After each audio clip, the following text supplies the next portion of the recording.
வெண்பாவுக்கு இருக்கிற அறிவு கூட வந்து பார்த்தீங்கன்னா, நம்ம மல்லிக்கு இல்ல போல இருக்கு. ஏன்னா, அந்த அளவுக்கு வந்து பார்த்தீங்கன்னா, வெண்பா இருந்துட்டு சூப்பரான வேலைகள் எல்லாமே செஞ்சுட்டு இருக்காங்க. அதாவது மல்லியம்மாவ வந்து பார்த்தீங்கன்னா, எப்படியாச்சு விஜய் டாடா கூட சேர்த்து வைக்கணும் அப்படின்றதுக்காக, அவங்க பண்ற ஏற்பாடுகள் எல்லாமே ரொம்பவே வந்து பார்த்தீங்கன்னா, யூனிக்கா இருந்துட்டு இருக்கு. ஏன்னா, இது சின்ன விஷயம் கிடையாது. இத கண்டிப்பா வந்து பார்த்தீங்கன்னா, பெரிய விஷயமா தான் வந்து பார்த்தீங்கன்னா, நம்ம எடுத்துக்கிட்டு ஆகணும். அதே சமயம் இப்ப என்ன ஆச்சு அப்படின்னு பார்த்தீங்கன்னா, வெண்பா வந்து அந்த கொரியர்காரங்கிட்ட வந்து பேசினது, அடுத்து வந்து பார்த்தீங்கன்னா, இன்னும் பல விஷயங்கள் இந்த இடத்துல சூப்பராவே நடந்துகிட்டு இருந்துச்சு. அடுத்ததா என்னாச்சு அப்படின்னு பார்த்தீங்கன்னா, இப்போ வெண்பா வந்துட்டு இந்த ராஜேஸ்வரி, ரஞ்சிதா இவங்க 2 பேரையுமே ஃபாலோ பண்ண ஆரம்பிக்கிறாங்க. என் மல்லி அம்மாவுக்கு வந்து பார்த்தீங்கன்னா எதுவுமே தெரியல. அவங்க தங்கமாட்டம் வந்து பார்த்தீங்கன்னா அவங்க பாட்டுக்கு இருந்துட்டு இருக்காங்கன்னு சொல்லி தானே, என் விஜய் டாடா கிட்ட இருந்து வந்து பார்த்தீங்கன்னா நீங்க என் மல்லி அம்மாவ பிரிக்கணும்னு சொல்லிட்டு வந்து நினைக்கிறீங்க.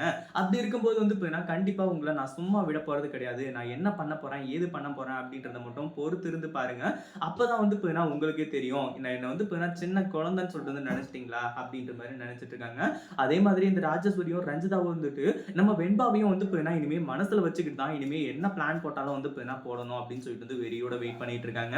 அதுக்கு முன்னாடி என்ன பிளான் நடக்குது அப்படின்னு சொல்லிட்டு பார்க்கறதுக்கு முன்னாடி, இப்பதான் நம்ம சேனலுக்கு ஃபர்ஸ்ட் டைம் வரீங்க அப்படின்னா, கீழ இருக்க சப்ஸ்கிரைப் பட்டன பிரஸ் பண்ணிக்கோங்க. இப்போ நம்ம விஜய் இருந்துட்டு மல்லி கிட்ட மன்னிப்பு கேட்கிறாரு. ஒரு பக்கம் வந்து பார்த்தீங்கன்னா, மறுபடியும் எதனா ஒரு பிரச்சனைனா, மறுபடியும் வந்து பார்த்தீங்கன்னா கோவப்படுறாரு. இப்படி பல விஷயங்கள் நடந்துட்டு இருக்கு. இப்போ வந்து பார்த்தீங்கன்னா, நம்ம மல்லிக்கும் அதே மாதிரி இந்த ராஜேஸ்வரி இவங்க 2 பேருக்கும் வந்து பார்த்தீங்கன்னா, இப்போ அந்த வரப்பு தகராறு மாரி இப்போ நம்ம விஜயோட மனசு அதாவது விஜயோட மனசு, விஜய் வந்து இப்ப எப்படியெல்லாம் வந்து இருக்காரு, அது மட்டும் இல்லாம அவருக்கு என்னென்னலாம் பிடிக்கும், ஏதெல்லாம் பிடிக்கும் அப்படின்னு சொல்லிட்டு அவர் வந்து கொஸ்டின் ரெடி பண்ணி, அந்த ஒரு கொஸ்டின வச்சு பல விஷயங்கள் வந்து இங்க நடந்துட்டு இருந்துச்சு. அது எல்லாமே பார்க்கும்போது ரொம்பவே சந்தோஷமா தான் இருந்தது. ஏன்னா மல்லிக்கு வந்து நம்ம விஜய பத்தி இவ்ளோ தெரியும். அதாவது சாப்பாட்டுல இருந்து அவருக்கு என்ன கலர் பிடிக்கும் அப்படிங்கிறது வந்து எல்லாமே வந்து அவங்களுக்கு தெரிஞ்சிருக்கு. இத பத்தி நீங்க என்ன நினைக்கிறீங்க? அந்த வீடியோ பிடிச்சிருந்தா லைக் பண்ணுங்க, ஷேர் பண்ணுங்க.